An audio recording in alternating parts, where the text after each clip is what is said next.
Menopause यह असल में एक ग्रीक शब्द है। हाँ, मेनो का मतलब है हर महीने, पॉज़ का मतलब है रुक जाना। यानी हर महीने महिलाओं के जीवन में जो एक घटना घटती है, वह घटना थोड़ी रुक जाएगी।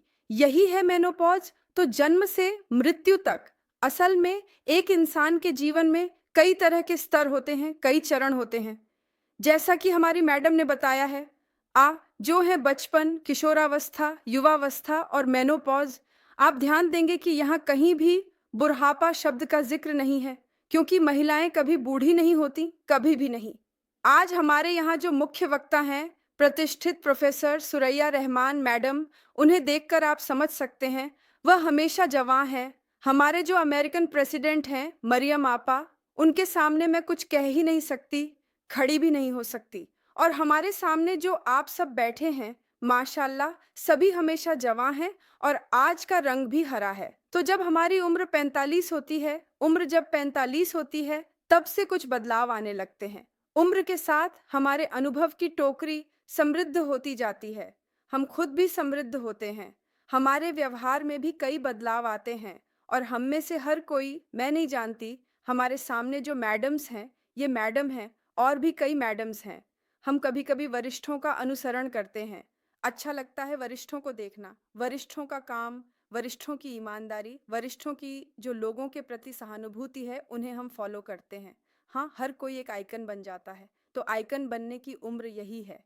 यही जो हम मेनोपॉज़ कह रहे हैं। जो मेनोपॉज़ में पहुंचती हैं, वे बहुत समृद्ध होती हैं। मैंने कहीं पढ़ा था, शायद आपने भी देखा होगा, मेनोपॉज़ एक शानदार समय है और मेनोपॉज़ की महिलाएं हॉट होती हैं और बाकी महिलाएं अलग। तो जो भी हो, इस मेनोपॉज़ के समय जो हमारे पथ प्रदर्शक हैं, जो हमारे समाज के वरिष्ठ और प्रतिष्ठित लोग हैं, जिन्हें देखकर हम सीखते हैं, उन्हें अपने बारे में और अधिक जागरूक होना चाहिए।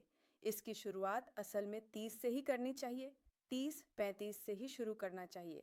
आदत इंसान की दास होती है। जो भी आदत आप अपने अंदर विकसित करेंगे, वही आपकी रोज़मर्रा की ज़िंदगी का हिस्सा बन जाएगी। जैसे खाना खाना, सोना, थोड़ा आराम करना, ये सब एक रूटीन है और मुसलमानों के लिए 5 वक्त की नमाज़ पढ़ना, ये भी एक रूटीन है। ठीक वैसे ही हमारी ज़िंदगी का 1 घंटा, सिर्फ 1 घंटा हमें शारीरिक व्यायाम या अपने शरीर के लिए फ़ायदेमंद कोई काम करना चाहिए। इसे हमें अपनी रूटीन में शामिल करना होगा। इसे किसी बोझ की तरह नहीं सोचना चाहिए। मतलब यह नहीं मानना चाहिए कि यह कोई मुश्किल काम है। यह बिल्कुल रूटीन है। 5 वक्त की नमाज के साथ एक और वक्त आप अपने फिजिकल एक्सरसाइज के लिए जोड़ लें। तो इस समय महिलाओं के शरीर में कुछ बदलाव आने लगते हैं और इन बदलावों से डरने की कोई ज़रूरत नहीं है। हम ईश्वर की रचना हैं और ईश्वर ने हमारे शरीर में कब क्या बदलाव होगा, ये पहले से ही तय कर रखा है और ये होगा ही। ये एक प्राकृतिक प्रक्रिया है, प्रीमेनोपॉज़। ये एक स्थिर, स्टेशनरी प्रक्रिया नहीं है। यह है, सृष्टि तो बढ़ती रहती है, अगर महिलाएं ना होती तो सृष्टि रुक जाती। एक सामान्य एक लड़की के माध्यम से एक नया जीवन इस दुनिया में आता है, तो यह जो प्रक्रिया है जिससे जीवन इस दुनिया में आता है, वह कैसे होती है? हम कहते हैं कि प्रजनन अंग होते हैं। उनमें सबसे महत्वपूर्ण या पुरुषों में जो विशेषताएं प्रकट होती हैं, उनका नाम है अंडाशय। उसी अंडाशय से हर महीने एक अंडा निकलता है, जो अंडा निषेचित होकर एक नए जीवन की उत्पत्ति करता है। सिर्फ इतना ही नहीं, यह जो अंडा आता है, उसके साथ कुछ हार्मोन भी आते हैं। इन हार्मोनों को हम महिलाओं के मुख्य हार्मोन कहते हैं। मुझे लगता है कि सभी लोग हार्मोन के नाम जानते हैं, एस्ट्रोजन और प्रोजेस्टेरोन। चूंकि 45 से 50 साल की उम्र में धीरे धीरे चुपचाप ये बदलाव हमारे शरीर में आने लगते हैं, तब शायद ओवरी में भी कुछ परिवर्तन होते हैं और मुख्य रूप से यही बदलाव होते हैं। जब इनकी मात्रा कम होने लगती है, तब हम कुछ-कुछ बदलाव महसूस कर सकते हैं, महसूस कर पाते हैं। अब हमारा शरीर, हम जानते हैं कि जब हम सामान्य रूप से चल रहे होते हैं और अचानक कोई बदलाव आता है, तब हम डर भी जाते हैं। चाहे कोई शिक्षित हो या अशिक्षित, जब भी शरीर में ज़रा सा भी बदलाव आता है, हम सच में डर जाते हैं। आज हम सब यहाँ इसी डर को दूर करने के लिए इकट्ठा हुए हैं कि आखिर क्या हो रहा है। AUM, AUM, O, AUM, AUM, O, O, AUM, AUM, AUM। आप खुद एक सहारा बने, क्योंकि आपके घर में बुजुर्ग महिलाएं हैं, माँ हैं, बड़ी बहनें हैं, शायद उन्हीं में से किसी के लिए मैं ये बातें कह रहा हूँ। आज के हमारे सेमिनार से आप शायद ये संदेश लेकर जाएंगे कि ये बदलाव क्यों हो रहा है। बाद में हम सोचते हैं कि मेरी पत्नी या मेरी दादी या मेरी माँ अब इस समस्या से गुजर रही हैं, तो क्या हम सच में उनकी मदद कर पाएंगे? निश्चित रूप से। मैं जो कह रहा था वह ये है कि 45 से 55 साल की उम्र में महिलाओं के शरीर में दो मुख्य हार्मोन एस्ट्रोजन और प्रोजेस्टेरोन का स्राव बंद हो जाता है, और इसी वजह से ये सब होता है। हर महीने महिलाओं को जो मासिक धर्म होता है वह बंद हो जाता है, और इस घटना को हम मेनोपॉज कहते हैं। अब हम देखते हैं कि इसमें कौन-कौन से चरण होते हैं। लेकिन मैंने कहा था कि यह धीरे-धीरे चुपचाप आता है, बिना बताए आता है। धीरे-धीरे आता है तो इसके कुछ निश्चित चरण ज़रूर होते हैं। अगर हम व्यापक रूप से सोचें तो इसके 3 मुख्य चरण होते हैं। मेनोपॉज और पोस्ट मेनोपॉज। मेनोपॉज के बाद का जो जीवन है वही पोस्ट मेनोपॉज कहलाता है। अब हम पेरीमेनोपॉज को समझते हैं। ज्यादातर समस्याएं इसी पेरीमेनोपॉज के दौरान शुरू होती हैं। पेरीमेनोपॉज का मतलब है इस समय में क्या होता है। इस समय में मासिक धर्म में कुछ बदलाव आते हैं। किसी का अनियमित हो जाता है, किसी का बहुत बार-बार बहुत जल्दी हो जाता है, 1 महीने में 3 बार हो रहा है, फिर किसी का 2-3 महीने बाद हो रहा है। यह है मासिक धर्म में बदलाव। फिर किसी की ब्लीडिंग बहुत ज़्यादा हो रही है। मासिक धर्म शायद नियमित ही हो रहा है, लेकिन बहुत ज़्यादा ब्लीडिंग हो रही है। ये सब मासिक धर्म के बदलाव हैं। तो अगर ये बदलाव किसी के 40 या 45 साल की उम्र के बाद से होने लगे, तब हमें मान लेना चाहिए कि कोई आ रहा है। चुपचाप मेरी जिंदगी में कोई एक बदलाव लेकर आ रहा है।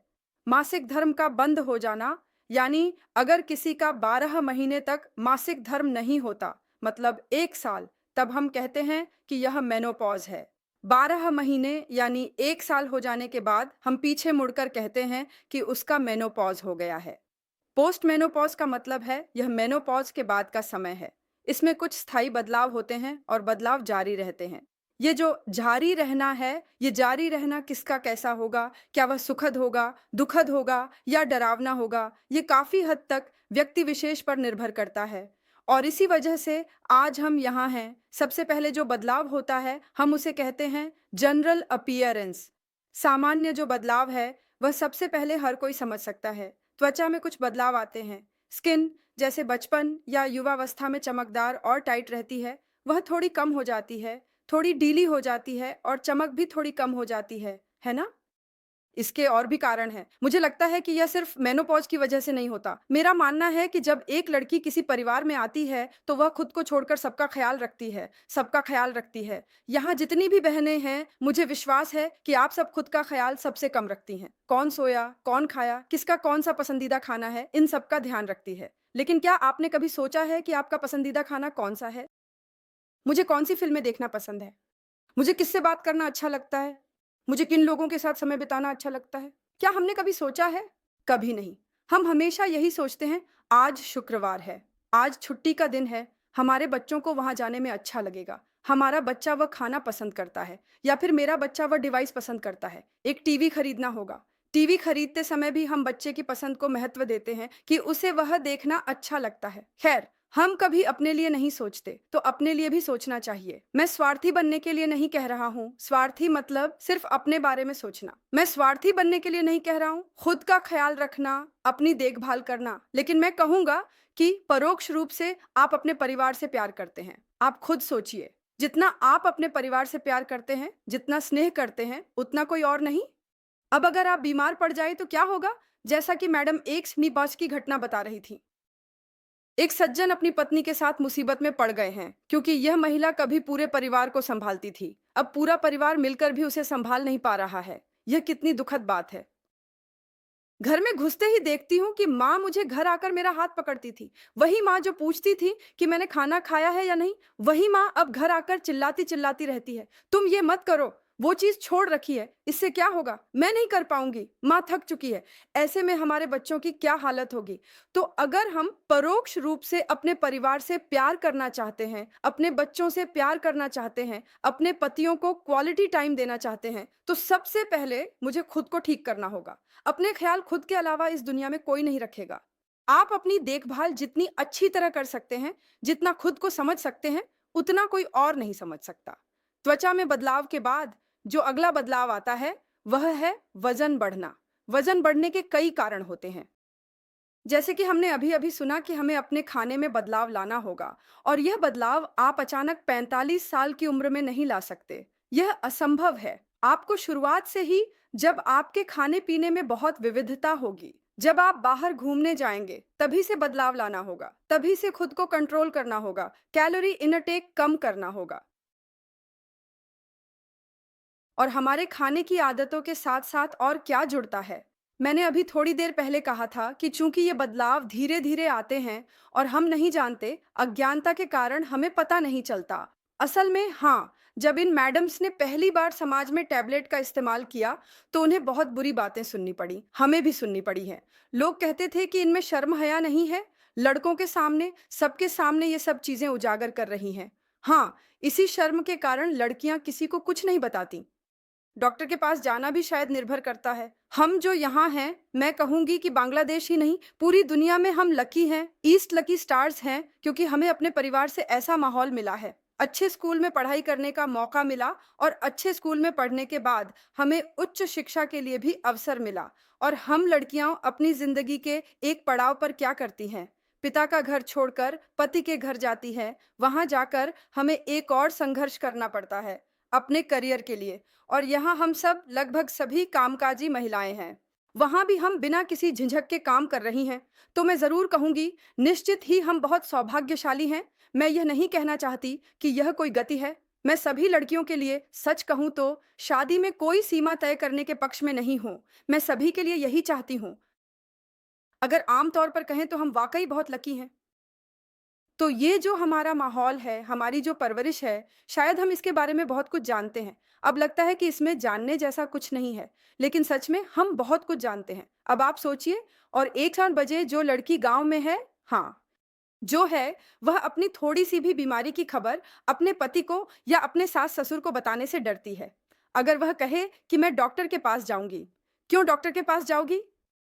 क्या हुआ तुम्हें?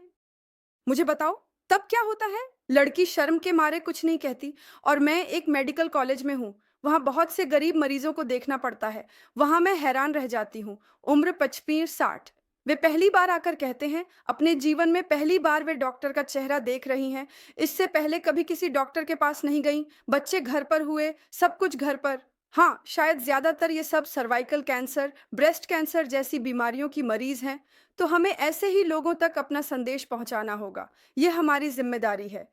मेरा मानना है कि हम जो लड़कियां पढ़ लिख कर बहुत बड़े-बड़े पदों पर हैं और स्वतंत्र जीवन जी रही हैं, हमारी जिम्मेदारी है कि हमारे समाज की जो वंचित महिलाएं हैं, उनकी देखभाल करें। यह हमारा नैतिक दायित्व है। मुझे लगता है उन्हें अच्छा रखने की जिम्मेदारी हमारी है। इसीलिए जो हमारे मेनोपॉज के लक्षण आ रहे हैं, इससे शायद डर लग जाता है। ज्यादातर डर जाती हैं। डर के मारे चुपचाप एक कोने में बैठ जाती हैं। हाँ, मन ही मन बहुत कुछ सोचती हैं। क्या कैंसर हो गया और अब सब खत्म? यह जो बदलाव आ रहा है, सामान्य किसी चीज से जरा सा भी विचलन होता है तो हम डर जाते हैं। लगता है कैंसर हो गया, फिर बैठकर सोचती रहती हैं। सोचने से उनके भीतर मानसिक दबाव आता है और वे डिप्रेशन में चली जाती हैं। और जब डिप्रेशन में चली जाती हैं, तो उनका एकमात्र मनोरंजन होता है खाना पीना। आप जानते हैं, लोग डिप्रेशन में ज्यादा खाते पीते हैं। हाँ, बस खाते रहते हैं, वही उनका मनोरंजन है। खाना खत्म हुआ, फिर थोड़ी देर सो गई। हाँ, घंटों के बाद फिर सो रही हैं। फिर नींद से उठी, फिर थोड़ा खा लिया। यही उनका चक्र चलता रहता है। तो वे लगातार कैलोरी ले रही हैं, बार-बार खा रही हैं, फिर सो रही हैं और कोई शारीरिक गतिविधि नहीं है। और वे अपने मन की बातें, अपने विचार किसी से साझा भी नहीं कर पा रही हैं। सब मिलाकर अचानक शरीर का वजन बढ़ जाता है। और एक बार जब वजन बढ़ जाता है, तो हम सब आईने के सामने खड़े होना पसंद नहीं करते। दुनिया में कोई ऐसा नहीं है जिसे अपनी शक्ल पसंद ना हो। कोई नहीं, कोई भी नहीं। सब खुद को आईने में देखना पसंद करते हैं। लेकिन मेनोपॉज के समय जब वे आईने के सामने खड़ी होती हैं, अचानक देखती हैं कि वे मोटी हो गई हैं, अचानक खुद को देखकर बुरा लगता है, तब और भी उनका मन खराब हो जाता है। इन सब से हमें बाहर आना होगा। अगर देखें कि मोटी हो गई हैं, तो अगले दिन से जिम जॉइन करना होगा। हाँ, बच्चे का स्कूल है तो पति से कहें कि तुम ले जाओ, मैं 1 घंटा व्यायाम करूंगी। हमें ये जो चक्र है, इस सर्कल को तोड़ना होगा। तो मोटा हो जाने की बात मैंने कही। मुझे लगता है यहाँ जो हम सब हैं, उन बातों को, आप में से जो यहाँ हैं, मुझे उम्मीद है कि आप में से कई लोग कल से ही जिम जाना शुरू कर देंगे। उस समय जब एस्ट्रोजन और प्रोजेस्टेरॉन का प्रभाव कम होने लगता है, तो बाल धीरे-धीरे पतले होने लगते हैं। ऐसे में हमें बालों की थोड़ी देखभाल करनी होगी। मेरी फिल्म के बगल में सुदीपा थीं, उन्होंने कहा कि मेरी अगली समस्याओं के समाधान भी आप ही बताएँगी। तो मैं कह रही हूँ कि बाल प्रोटीन की कमी के कारण झड़ते हैं क्योंकि प्रोटीन का सेवन कम हो जाता है। ऐसे में प्रोटीन की मात्रा बढ़ानी होगी। इस तरह के ट्रीटमेंट भी हैं, वे ट्रीटमेंट करवाने होंगे। एस्ट्रोजन और प्रोजेस्टेरॉन महिला हार्मोन हैं। जब ये हार्मोन कम हो जाते हैं, तो सबसे पहले जिन अंगों पर असर पड़ता है, जो बदलाव सबसे पहले आते हैं, वे होते हैं महिलाओं के प्रजनन अंगों में। उनमें से एक है स्तन। स्तन थोड़े छोटे हो जाते हैं और ढीले पड़ने लगते हैं। और उसके बाद बदलाव आते हैं मासिक धर्म के रास्ते में। इसमें हमारी त्वचा जो स्किन होती है वह थोड़ी पतली हो जाती है, पतली हो जाती है। और वहाँ जो हर किसी के शरीर में एक तरह की प्राकृतिक सुरक्षा होती है, जिसे हम म्यूकस कहते हैं, तो वहाँ की नेचुरल डिफेंस भी थोड़ी कम हो जाती है। ऐसा क्यों होता है? क्योंकि वहाँ एस्ट्रोजन और प्रोजेस्टेरॉन नहीं रहते, वहाँ की परत थोड़ी पतली हो जाती है। लेकिन इसका इलाज है, इसका भी समाधान है। समय पर उपाय करने से शायद कोई समस्या नहीं होती, ये बस उस उम्र के एक स्टेज का लेवल कम होने जैसा है। जैसे-जैसे ये कम होता जाता है, उम्र जब 60 साल होती है, तब ये काफ़ी कम हो जाता है, 25-30% तक आ जाता है और 70 साल में बहुत ही कम रह जाता है। और ये जो हार्मोन का स्तर है, वह लगभग खत्म हो जाता है। कोलेस्ट्रॉल, मैं कहूँगी कि महिलाओं के लिए एक तरह से आशीर्वाद है ये हार्मोन, क्योंकि महिलाओं में हार्ट की समस्या बहुत कम होती है। हाँ, कब होती है? मेनोपॉज़ के बाद, क्योंकि एक ही कारण है, जब ये हार्मोन कम हो जाते हैं। इसी वजह से महिलाओं में हार्ट अटैक की खबरें कम सुनने को मिलती हैं, लेकिन अब पुरुषों में 30-54 की उम्र में मैच के दौरान बैटिंग करते हुए मौतें हो रही हैं। स्थिति ऐसी है कि अब 40 साल की उम्र में भी कई पुरुषों में यह देखा जा रहा है कि वे स्टेंट लगवा रहे हैं। 2 टेस्ट किए जा रहे हैं, जियोग्राफी की जा रही है महिलाओं की। लेकिन महिलाओं के मामले में इसका कारण यही है कि महिलाओं में जो स्त्री हार्मोन होते हैं, वही हार्मोन उन्हें सुरक्षा प्रदान करते हैं। लेकिन जब जब उनके हार्मोन कम हो जाते हैं तब ऐसा होता है, लेकिन उस समय उनके कोलेस्ट्रॉल का स्तर बढ़ जाता है। इसी वजह से मेरे अगले वक्ता मेनोपॉज़ के बारे में बात करेंगे। क्या चेक करना चाहिए? समाधान क्या है? कोलेस्ट्रॉल की जांच ज़रूर करनी चाहिए। मेनोपॉज़ के समय तो हमें अपना हेल्थ चेकअप और भी बढ़ा देना चाहिए। इस समय खुद को और ज़्यादा प्यार करना चाहिए, अपनी ज़रूरतों को और भी ज़्यादा महत्व देना चाहिए। कोलेस्ट्रॉल बढ़ जाता है, यह कोई बहुत मुश्किल बात नहीं है। अगर हम ब्लड की लिपिड प्रोफ़ाइल देख लें, तो हम कोलेस्ट्रॉल को समझ सकते हैं। जब कोलेस्ट्रॉल बढ़ने लगता है, तो इसे कम करना बहुत आसान है। अगर हम अपने खाने की सूची में रेड मीट कम कर दें, तो कोलेस्ट्रॉल 2 महीने के अंदर ही काफ़ी हद तक कम हो जाता है। बहुत ज़्यादा कुछ नहीं है और अगर कोई नियमित रूप से 1 घंटा थोड़ा टहल सके, तो कोलेस्ट्रॉल बिल्कुल भी नहीं बढ़ेगा। जब कोलेस्ट्रॉल नहीं बढ़ेगा, तो हार्ट अटैक का कोई सवाल ही नहीं उठता। ऑस्टियोपोरोसिस यह एक और चीज़ है, जिसे मैं कहूँगी कि यह एक घातक, मौन घातक है। ये इसलिए क्योंकि यह बदलाव धीरे-धीरे आता है। जैसा कि मैंने कहा, असल में महिलाएं परिवार में ऐसी स्थिति में होती हैं कि वे अपने बारे में सोचती ही नहीं। सबसे अच्छा मांस का टुकड़ा बेटे के लिए बचा कर रखती हैं। हाँ, टुकड़ा ही बचा कर रखती हैं, शायद खुद नहीं खाती। वजह क्या है? बेटे को पसंद है। फिर दूध पीने की भी अच्छी आदत है, लेकिन दूध तो बच्चे ही पीते हैं, है ना? परिवार में दूध कौन पिएगा?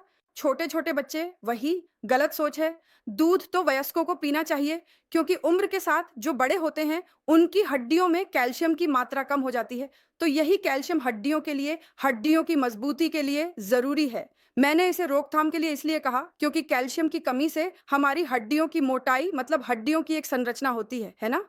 उस संरचना के अंदर भी स्पंज जैसी एक बनावट होती है। जैसे यहाँ आप एक सजावट देख रहे हैं, जाली-जाली, हड्डी के अंदर भी इसी तरह की जाली-जाली चीज़ होती है। तो अगर कैल्शियम की कमी हो जाए, तो ये जालियाँ धीरे-धीरे खाली होने लगती हैं और बाहर क्या रह जाता है? सिर्फ एक आवरण रह जाता है। मतलब अगर सिर्फ आवरण ही रह जाए और अंदर स्पंज जैसा मजबूत कुछ न हो, तो हड्डी आसानी से टूट जाती है।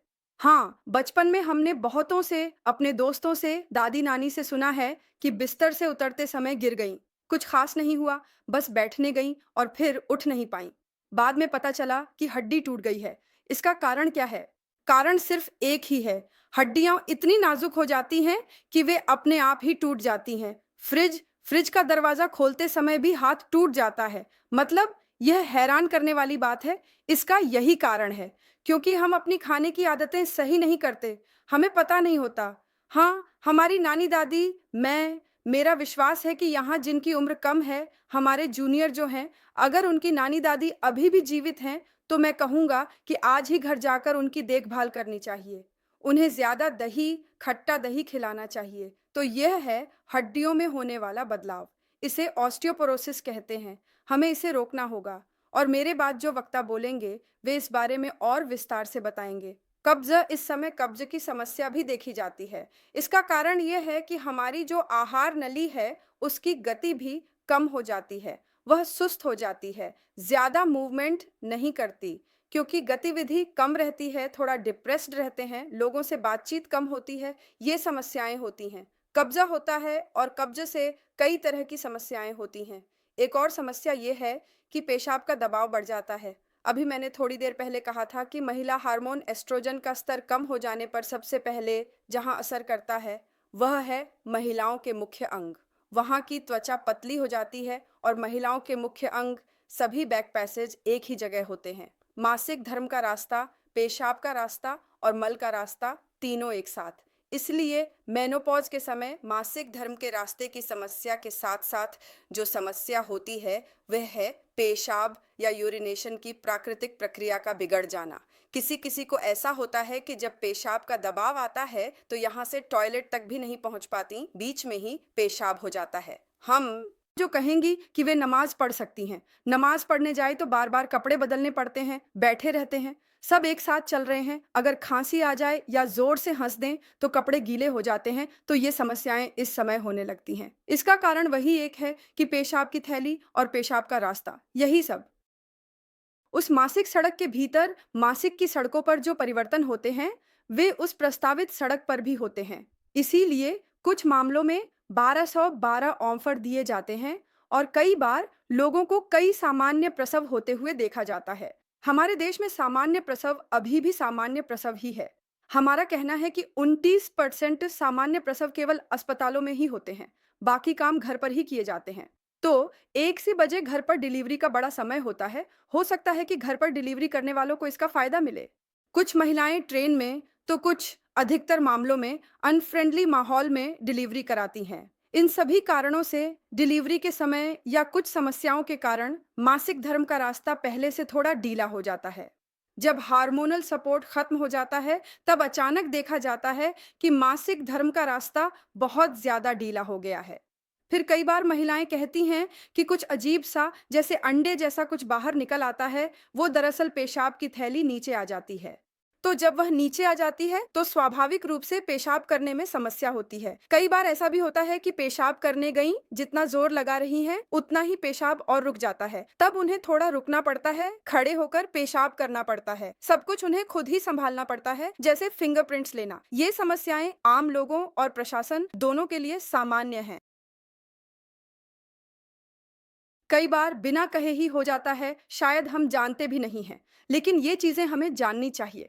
हॉट फ्लैश में अचानक बहुत गर्मी लगती है, फिर पसीना आकर वह गर्मी चली जाती है और इतना पसीना आता है कि कपड़े तक भीग जाते हैं। इतनी ज्यादा गर्मी लगती है। ये हॉट फ्लैश आखिर क्यों होता है, इसे मैं बहुत सिंपल तरीके से समझाऊंगा ताकि सबको समझ में आए। अभी हम इस कमरे में हैं, इस कमरे में एसी नहीं चल रहा है, फिर भी माहौल बहुत आरामदायक है ना?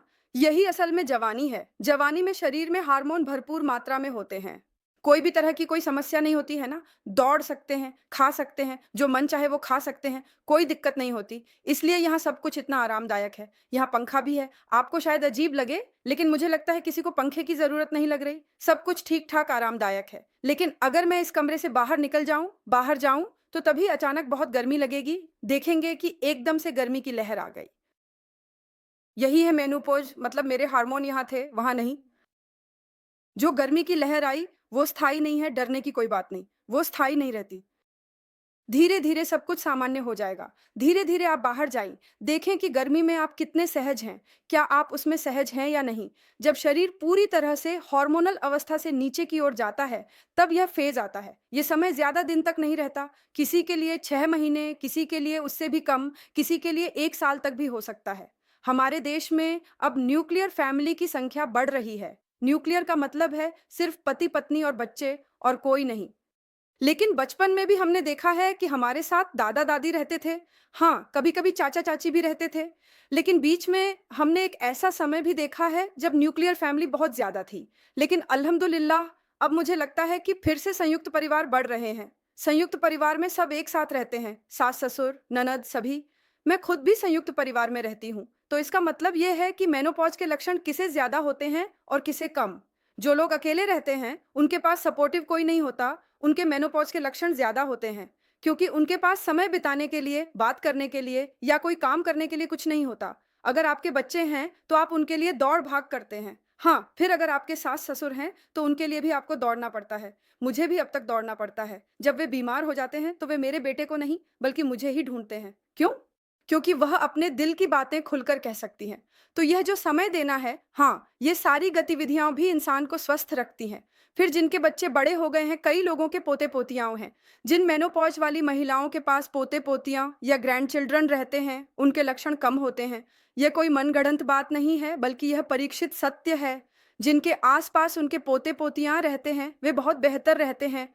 इसका मतलब है कि उन्हें डिप्रेशन नहीं होता। जब आप युवाओं के साथ रहते हैं, तो खुद भी युवा महसूस करते हैं। अगर हॉट फ्लैश हो रहा है, तो डरने की कोई बात नहीं है। ये कुछ ही दिनों में ठीक हो जाएगा। यह बहुत ही कम समय के लिए एक ट्रांजिशनल पीरियड है, कुछ भी नहीं। हॉट फ्लैश और नाइट स्वेट आपस में जुड़े हुए हैं। अचानक रात में गर्मी लगती है, नींद खुल जाती है, तब आप देखेंगे कि तकिया, बिस्तर, कपड़े सब गीले हो गए हैं। ये हॉट फ्लैश का ही एक स्टेप है। मूड में बदलाव। इस मूड बदलाव के बारे में हम पहले ही बहुत कुछ सुन चुके हैं। मूड में बदलाव एक बहुत बड़ी बात है।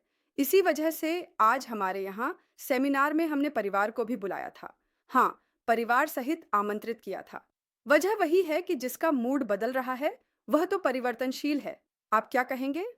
इसमें तो कुछ कहने की बात नहीं है। आपके व्यवहार में जो बदलाव आ रहा है, उसे आप खुद शायद नहीं कह पाएँगी। आपके आस-पास के लोग ही बता सकते हैं। आपके बेटे-बेटियाँ अच्छे से बता सकते हैं। हाँ, मम्मी पहले ऐसी नहीं थी, अब तो कुछ भी कहो, तुरंत गुस्सा हो जाती है। इसलिए डर के मारे कुछ कहते भी नहीं हैं। हाँ, मम्मी पहले जहाँ कहती थीं, वहाँ चली जाती थीं। मान लीजिए, आप कहीं आउटिंग पर गई हैं, किसी रिसॉर्ट में गई हैं, बच्चे शोर मचा रहे हैं, खेल रहे हैं, आप चुपचाप बैठी हैं। आप डांस नहीं कर रही हैं, बच्चे क्या उम्मीद करें कि कहीं घूमने गया है माँ-बाप के साथ? यह सोचकर मन में एक अजीब-सी शांति और सुकून का अनुभव होता है। जब कोई अपने माता-पिता के साथ यात्रा पर जाता है, तो वह न केवल नए स्थानों की खोज करता है, बल्कि अपने परिवार के साथ बिताए गए अनमोल पलों को भी संजोता है। माँ-बाप के साथ घूमना एक ऐसा अनुभव है, जिसमें बचपन की यादें ताज़ा हो जाती हैं और जीवन की भाग-दौड़ से दूर कुछ समय के लिए सुकून मिलता है। शायद वे किसी पहाड़ी इलाके में गए होंगे, जहाँ ठंडी हवा चलती है, या किसी समुद्र के किनारे जहां लहरों की आवाज़ सुनाई देती है। हो सकता है वे किसी ऐतिहासिक स्थल पर गए हों, जहां उन्होंने पुरानी इमारतों को देखा हो, या किसी धार्मिक स्थान पर जहां उन्होंने शांति और श्रद्धा का अनुभव किया हो। माँ-बाप के साथ यात्रा करने का सबसे बड़ा लाभ यह है कि हम उनके साथ समय बिता सकते हैं, उनकी बातों को सुन सकते हैं और उनसे जीवन के अनुभव सीख सकते हैं। ऐसे सफर में न केवल नए स्थानों की सुंदरता देखने को मिलती है, बल्कि परिवार के साथ रिश्ते भी मजबूत होते हैं। रास्ते में हंसी मजाक, साथ में खाना खाना और छोटी-छोटी बातों पर चर्चा करना, ये सब मिलकर यात्रा को यादगार बना देते हैं। जब हम माँ-बाप के साथ घूमने जाते हैं, तो हमें उनकी देखभाल और प्यार का एहसास होता है। वे हमारे लिए हर छोटी-बड़ी बात का ध्यान रखते हैं और हमें सुरक्षित महसूस कराते हैं। इस तरह की यात्राएं जीवन भर याद रहती हैं और जब भी हम उन पलों को याद करते हैं, तो चेहरे पर मुस्कान आ जाती है। परिवार के साथ बिताया गया समय सबसे अनमोल होता है, क्योंकि यही वे क्षण होते हैं जो जीवन भर हमारे साथ रहे। माँ-बाप के साथ यात्रा करने से न केवल हमें नए अनुभव मिलते हैं, बल्कि हम अपने माता-पिता के करीब भी आ जाते हैं। उनके साथ बिताए गए हर पल में एक अलग ही मिठास होती है, जो किसी और के साथ महसूस नहीं की जाती। जब हम उनके साथ होते हैं, तो हमें उनकी परवाह और स्नेह का एहसास होता है और हम खुद को सुरक्षित और खुश महसूस करते हैं। यात्रा के दौरान हम कई नई चीजें सीखते हैं, जैसे कि अलग-अलग जगहों की संस्कृति, वहाँ के लोग, उनकी भाषा और उनका रहन। माँ-बाप हमें हर जगह की खासियत बताते हैं और हमें सिखाते हैं कि जीवन में हर अनुभव से कुछ न कुछ सीखना चाहिए। वे हमें बताते हैं कि यात्रा केवल घूमने के लिए नहीं होती, बल्कि यह जीवन को समझने और महसूस करने का एक जरिया भी। जब हम किसी नई जगह जाते हैं, तो वहाँ की खूबसूरती, वहाँ का वातावरण और वहाँ के लोग हमें बहुत कुछ सिखाते हैं। माँ-बाप के साथ यात्रा करने से हमें यह भी समझ में आता है कि परिवार का साथ कितना जरूरी है। जब हम किसी मुश्किल में होते हैं, तो वही हमारे साथ खड़े रहते हैं और हमें हिम्मत देते हैं। यात्रा के दौरान आने वाली छोटी बड़ी परेशानियां भी हमें सिखाती हैं कि जीवन में धैर्य और समझदारी से काम लेना चाहिए। माँ-बाप के साथ बिताए गए ये पल हमें जीवन भर याद रहते हैं और जब भी हम उन पलों को याद करते हैं, तो हमारे चेहरे पर मुस्कान आ जाती है। इसीलिए अगर वह कहीं घूमने गया है माँ-बाप के साथ, तो निश्चिंत रहिए, वह न केवल नए अनुभवों से भरपूर होकर लौटेगा, बल्कि अपने माता-पिता के साथ बिताए गए समय को हमेशा याद रखेगा। इन यात्राओं से हमें यह भी सीखने को मिलता है कि जीवन में खुशियाँ छोटी-छोटी बातों में छुपी होती। कभी किसी पहाड़ी की चोटी पर बैठकर सूरज को डूबते देखना, कभी किसी नदी के किनारे पत्थर फेंकना या कभी किसी पुराने किले की दीवारों को छूकर इतिहास को महसूस करना, ये सब अनुभव हमें जीवन के असली मायने सिखाते हैं। माँ बाप के साथ बिताए गए ये पल हमें यह भी सिखाते हैं कि जीवन में रिश्तों की अहमियत क्या। जब हम उनके साथ होते हैं तो हमें उनकी बातों से, उनके अनुभवों से और उनके प्यार से बहुत कुछ सीखने को मिलता है। वे हमें सिखाते हैं कि जीवन में हर परिस्थिति का सामना हिम्मत और धैर्य से करना चाहिए। यात्रा के दौरान हम कई बार थक जाते हैं, लेकिन माँ बाप की मुस्कान और उनका साथ हमें आगे बढ़ने की ताकत देता है। वे हमारे लिए हर छोटी बड़ी बात का ध्यान रखते हैं और हमें हमेशा खुश रखने की कोशिश करते हैं। इन यात्राओं के दौरान हम अपने माता पिता के साथ अपने दिल की बातें भी साझा करते हैं, जो शायद रोजमर्रा की जिंदगी में संभव नहीं हो पाता। माँ बाप के साथ बिताया गया हर पल अनमोल होता है और जब हम उन पलों को याद करते हैं तो हमें एहसास होता है कि जीवन में सबसे बड़ी दौलत हमारा परिवार ही है। इसलिए अगर वह कहीं घूमने गया है माँ बाप के साथ, तो निश्चिंत रहिए, वह न केवल नए अनुभवों से भरपूर होकर लौटेगा, बल्कि अपने माता पिता के साथ बिताए गए समय को हमेशा याद रखेगा। मेनोपॉज जैसी स्थिति में शरीर के अंदर बहुत कुछ बदल सकता है।